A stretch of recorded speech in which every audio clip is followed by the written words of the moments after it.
On the grounds of a country manor house in England, some of the brightest minds in the world work to solve a seemingly unbreakable cipher. This is the story of Bletchley Park and the battle to break Enigma.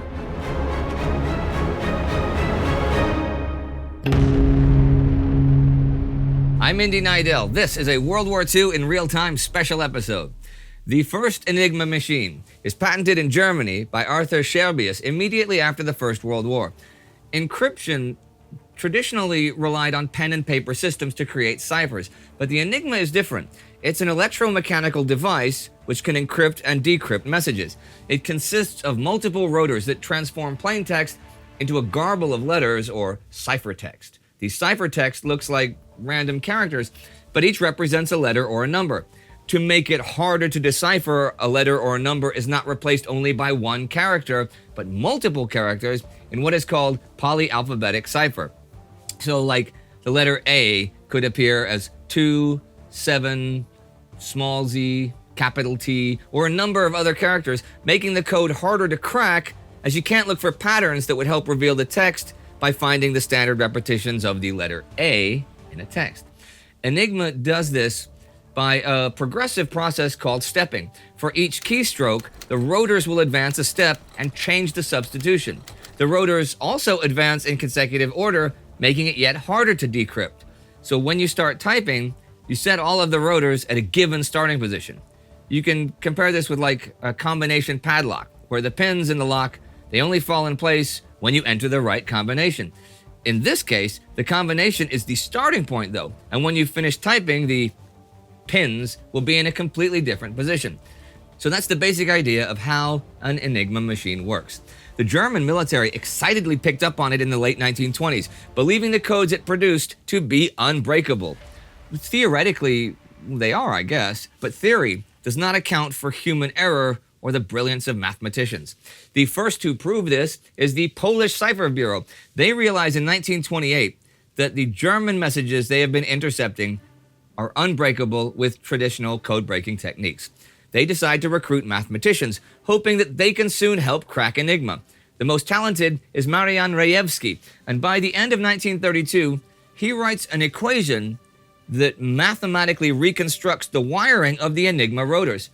Though this is a remarkable feat, he's still only able to do it with intelligence provided by an informer in the German cryptographic agency who passes on to him Enigma key lists which fill in any blanks. Rejewski's genius, combined with the German cipher clerks rarely changing the rotor settings in peacetime, means that by 1938, the Poles can decrypt 75% of intercepted messages. The small team cannot process the massive amount of information coming in, so they build a machine which can work through the more than 17,000 possible positions on an Enigma rotor. These Bombe machines are advanced, but the codebreakers soon see their success grind to a halt. At the end of 1938, the Germans add 2 more rotors to their Enigma machines, exponentially increasing the potential rotor positions, and the Poles and the Bombe simply cannot handle it. Now that war is also looming, they share their knowledge with the British and French in July 1939. Those two countries are shocked at what Poland has achieved. Despite increasing intelligence cooperation between all of them, the Poles had stayed pretty tight-lipped about their work on Enigma. So the Allies step up their efforts to break the now more complex system. Following Poland's example, the British Government Code and Cipher School bring mathematicians to their headquarters at Bletchley Park, a 19th century manor about 50 miles north of London. The most notable names you need to know here are Alan Turing and Gordon Welchman, who report once war breaks out. Thanks to the extensive groundwork done by the Poles, the team has a success pretty quickly. The first big break happens in January 1940, when a joint effort from Turing and Polish codebreakers in France leads to a cracking of a wartime traffic from October 1939 between German military districts. Meanwhile, Welchman has realized that the operation at Bletchley needs to be much larger if they want to process the information they will hopefully be receiving in bulk soon. He brings in more mathematicians and sets up a virtual production line. It starts with central control, who liaise with intercept sites throughout the country. Workers in the registration room then try to gather any intelligence from preliminary information arriving. Next, code breakers get to work breaking the cipher key. Once they think they've succeeded, they pass it to the machine room, where workers there painstakingly try to decode the message. I should point out here that women play a central role. Although the code and cipher school prefer to leave the actual code breaking and control to the men, the rest of the process is dominated by women. In fact, by 1944, women will make up around 75% of the workforce at Bletchley. As 1940 unfolds, German operators begin changing the rotor settings every day. That means if you can't break the cipher by the end of the day, all progress is lost, and you have to start at the beginning again tomorrow. However, one of the wizards recruited from Uxbridge, John Haravel, makes the shrewd guess that many operators are either too lazy or too stressed to completely change the settings from the day before, and only do so slightly. So if you know the settings from the previous day, you can guess that the current day's settings can only have around 30 possibilities, rather than the enormous multitude that exists theoretically. The Haravel tip works, and next thing you know, Bletchley is breaking traffic from the Luftwaffe every day. The Haravel tip and other similar lapses by German operators are the only way to break into Luftwaffe and Wehrmacht's traffic, but Bletchley cannot make a dent in the traffic of the much stricter Kriegsmarine cipher system. That's the German Navy system. Turing has been working on his own machine, looking to overcome the problems that the Polish Bombe could not get around. He develops a much more advanced Bombe machine, and when Welchman also offers his theoretical insights on the Enigma plug board, they build machines which hopefully mean systematic breakthroughs in the future. The first complete bomb arrives in August 1940, and by the end of the war, 210 will have been built. The monumental machines stand 6.5 feet high, 7 feet long, 2 feet wide, and weigh a ton. They are operated by members of Women's Royal Naval Services, the Wrens, and their introduction does lead to more breakthroughs.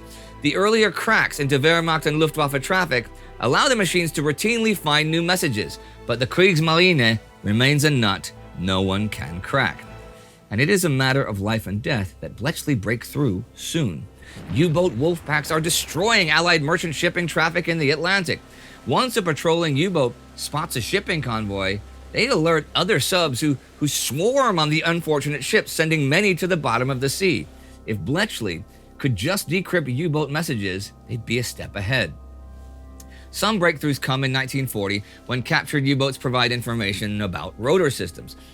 But the strictness of the Kriegsmarine system means the only way to break their codes is getting the actual code books. The big break comes May 9th, 1941, when the Royal Navy are able to board U-110 after its commander orders its crew to abandon the damaged sub without first destroying the intelligence equipment inside. He thinks mistakenly that his sub is sinking. Bletchley now have a complete Enigma machine, code books, instructions, and key lists. Basically, they have the whole package, and Germany is none the wiser.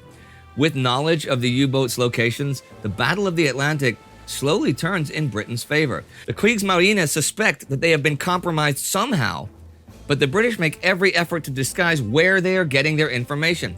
The complete faith the Germans have in their system means Britain gains the upper hand. But the Battle of the Atlantic is not over, nor is the intelligence war. The back and forth between code makers and code breakers will continue throughout the war. Germany will come up with even more complicated cipher systems, and Bletchley Park will come up with even more complicated machines to fight them. It is a battle that touches us even today in the 21st century. You are watching me right now, thanks to a Bletchley Park invention, the Colossus. Designed in 1943 by Tommy Flowers to break the Lorentz cipher, and building on Turing's inventions, it is the first ever programmable electronic digital computer. So, when a global pandemic means you're stuck inside all day, give a little thanks to the geniuses at Bletchley, because without that, self-quarantine would be way more boring. If you'd like to learn more about Poland in the 1930s, you can click here for a Between Two Wars episode about that. And do not forget to subscribe so you never miss our awesome content. See you next time.